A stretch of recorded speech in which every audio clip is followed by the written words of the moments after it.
Guys സുഖല്ലേ? പിന്നെ നിങ്ങൾ ഈ ഇറച്ചിപ്പുട്ടെന്ന് കേട്ടിട്ടുണ്ടോ? ഞാൻ ആദ്യമായിട്ട് കേട്ടത് ശ്രീ ദിലീപ് ഒരു റെസ്റ്റോറൻറ്റ് തുടങ്ങിയപ്പോഴാണ്. നിങ്ങളോ? കേരളത്തിൻ്റെ തനതായ വിഭവം ഏതാണെന്ന് ആരോട് ചോദിച്ചു കഴിഞ്ഞാലും പെട്ടെന്ന് ഉത്തരം കിട്ടും, പുട്ടും കടലയെന്ന്. പക്ഷേ എനിക്കെന്തോ ഈ പുട്ട് തീരെ ഇഷ്ടമല്ലായിരുന്നു കുറേ നാൾ മുമ്പ് വരെ. ദേ പുട്ടിൽ ഇങ്ങനെ ഒരു ഇറച്ചിപ്പുട്ടുണ്ട് എന്ന് കേട്ടപ്പോൾ അവിടെ ഒന്ന് പോയി കഴിക്കണമെന്നുണ്ടായിരുന്നു, പക്ഷെ പറ്റിയിരുന്നില്ല. അങ്ങനെ ഇരിക്കുമ്പോഴാണ് 5-8 വർഷം മുമ്പ് ഞാൻ ഇറച്ചിപ്പുട്ടിൻ്റെ വീഡിയോ യൂട്യൂബിൽ കണ്ടത്. അപ്പോൾ ഞാൻ അതുപോലെ ഉണ്ടാക്കി നോക്കി. പക്ഷെ സംഭവിച്ചത് എന്താ? ചിക്കൻ ഓവർ കുക്ക്ഡായി പോയി. ഇതിൽ വേവിച്ച ചിക്കൻ തന്നെ പിന്നെയും വേവിക്കുന്നുണ്ട്. എൻ്റെ വീട്ടിലാവട്ടെ അധികം വെന്ത ചിക്കൻ തീരെ ഇഷ്ടമല്ല. പക്ഷേ ഇതിൻ്റെ മസാലയൊക്കെ നല്ല ടേസ്റ്റ് ഉണ്ടായിരുന്നു. മസാലയുടെ കൂടെയൊക്കെ കഴിക്കാൻ നല്ല ടേസ്റ്റ് ഉണ്ടായിരുന്നു. അപ്പോൾ ചിക്കൻ അധികം വെന്ത് പോവാതെ എങ്ങനെ ചിക്കൻ പുട്ടുണ്ടാക്കാമെന്ന് ഞാൻ തന്നെ ആലോചിച്ച് എൻ്റെതായ ഒരു രീതിയിൽ ഉണ്ടാക്കി. അതെല്ലാവർക്കും ഇഷ്ടപ്പെട്ടു കേട്ടോ.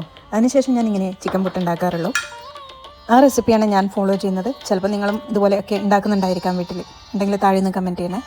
അപ്പോൾ ഇതിന് ആദ്യം വേണ്ടത് വെളുത്തുള്ളി, ഇഞ്ചി, പച്ചമുളക് പേസ്റ്റാണ്. അതിൽ നിന്ന് ഇത്തിരി പേസ്റ്റ് എടുത്ത് മാറ്റി വെക്കണം. അതെന്തിനാണെന്ന് ഞാൻ പറയാം. അതിനുശേഷം അതിലേക്ക് ആവശ്യത്തിന് ഉപ്പ്, ഇച്ചിരി തൈര്, പിന്നെ കുറച്ച് മഞ്ഞൾപ്പൊടി, കുറച്ച് മുളക് പൊടി, ഇതൊക്കെ ഇട്ടിട്ട് നന്നായിട്ട് മാറിനേറ്റ് ചെയ്തിട്ട് മാറ്റി വെക്കുക. ഇതിൽ ഞാൻ കോൺഫ്ലവർ ഇടാറില്ല കേട്ടോ. അങ്ങനെ ഇഷ്ടമല്ലാത്ത ആ ഭക്ഷണത്തെ ഇഷ്ടഭക്ഷണമാക്കി മാറ്റി ഓരോ തവണ ഉണ്ടാക്കുമ്പോഴും കഴിക്കുമ്പോഴും ഞാൻ ശ്രീ ദിലീപിനെ ഓർത്ത് മനസ്സുകൊണ്ട് നന്ദി പറഞ്ഞ് ഇരിക്കുമ്പോഴാണ് ഒരു ദിവസം ഞെട്ടിക്കുന്ന സത്യം ഞാൻ അറിഞ്ഞത്. ഈ ഇറച്ചിപ്പുട്ട് കണ്ടുപിടിച്ചത് ശ്രീ ദിലീപല്ല, നമ്മുടെ മലബാറിലെ ഉമ്മമാരാണെന്ന്.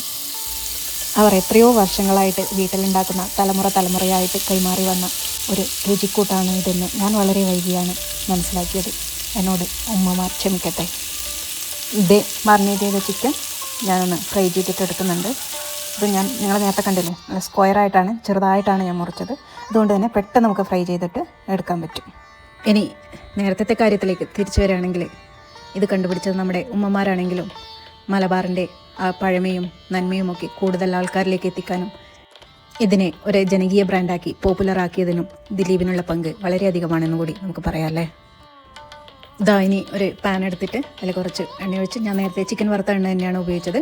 അതിൽ കുറച്ച് കുഞ്ഞുള്ളി, ഇല്ലെങ്കിൽ സവാള എടുത്താലും മതി, പിന്നെ കുറച്ച് തക്കാളി, പിന്നെ നേരത്തെ മാറ്റി വെച്ച പേസ്റ്റ്, പിന്നെ കുറച്ച് കറിവേപ്പില, കുറച്ച് ചിക്കൻ മസാല, ആവശ്യത്തിന് ഉപ്പ്, ഇതൊക്കെ ചേർത്തിട്ട് നന്നായിട്ട് വഴറ്റിയതിന് ശേഷം ഈ ഫ്രൈ ചെയ്ത് വെച്ച ചിക്കൻ അതിലേക്ക് ചേർത്തിട്ട് അതിന് ഇച്ചിരി തേങ്ങയും കൂടി ചേർത്തിട്ട് ഒന്ന് വഴറ്റിയിട്ട് നമുക്ക് മാറ്റി വെക്കാം.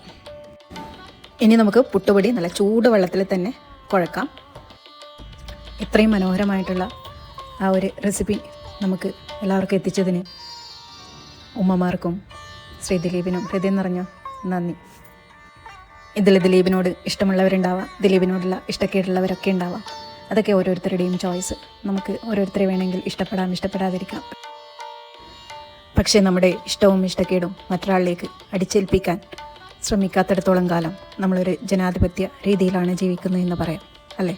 അതുകൊണ്ട് തന്നെ നിങ്ങളുടെ വികാരങ്ങളും ഞാൻ മാനിക്കുന്നു.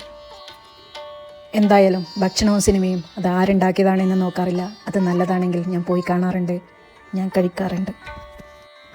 മമ്മൂക്കയെയും ലാലേട്ടനെയും നമ്മൾ സ്നേഹിച്ചു തുടങ്ങിയത് അവരുടെ വ്യക്തിപരമായിട്ടുള്ള കാര്യങ്ങൾ നോക്കിയല്ല. മമ്മൂക്കയുടെ ഭാര്യയുടെ പേര് പോലും അറിയാതിരുന്ന കാലത്താണ് ഞാൻ മമ്മൂക്കയെ സ്നേഹിച്ചു തുടങ്ങിയത്. എപ്പോഴും സ്നേഹിക്കുന്നു. അതിനിടയിൽ നമ്മളെ ഒരുപാട് ചിരിപ്പിക്കാനായിട്ട് ശ്രീ ജയറാമും ദിലീപും ഒക്കെ വന്നിട്ടുണ്ട്. ഇപ്പോഴും ഞാൻ ദിലീപിൻ്റെ പടങ്ങളൊക്കെ നല്ലതാണെങ്കിൽ പോയിട്ട് കാണാറുണ്ട്. അപ്പം ദേ ഇത് നമുക്ക് ആവിയിൽ വേവിച്ചെടുക്കാം. ഇനി വലിയ പുട്ട് കിറ്റിയാണെങ്കിൽ അതാണെങ്കിൽ നിങ്ങൾക്ക് വെക്കാം. പക്ഷേ അത് യൂസ് ചെയ്യുമ്പോൾ നിങ്ങൾ അത് പൊട്ടാതെ ശ്രദ്ധിക്കണം. കാരണം തേങ്ങയുടേതുപോലെ അത്ര സ്റ്റിക്കായിട്ട് ഇത് നിൽക്കില്ല. അപ്പം അതൊന്ന് സൂക്ഷിച്ചാൽ മാത്രം മതി. അപ്പം നമ്മുടെ രുചികരമായിട്ടുള്ള ഇറച്ചിപ്പുട്ട് റെഡി ആയിരിക്കുകയാണ്. നിങ്ങൾ തീർച്ചയായിട്ടും ട്രൈ ചെയ്യണം. ഒപ്പം എൻ്റെ വീഡിയോ ഇഷ്ടമാണെങ്കിൽ ഒന്ന് ലൈക്ക് ചെയ്ത് സബ്സ്ക്രൈബ് ചെയ്യാൻ മറക്കല്ലേ. അപ്പോൾ വീണ്ടും നല്ലൊരു ഡിഷുമായി വരുന്നത് വരെ ബൈ. Thank you.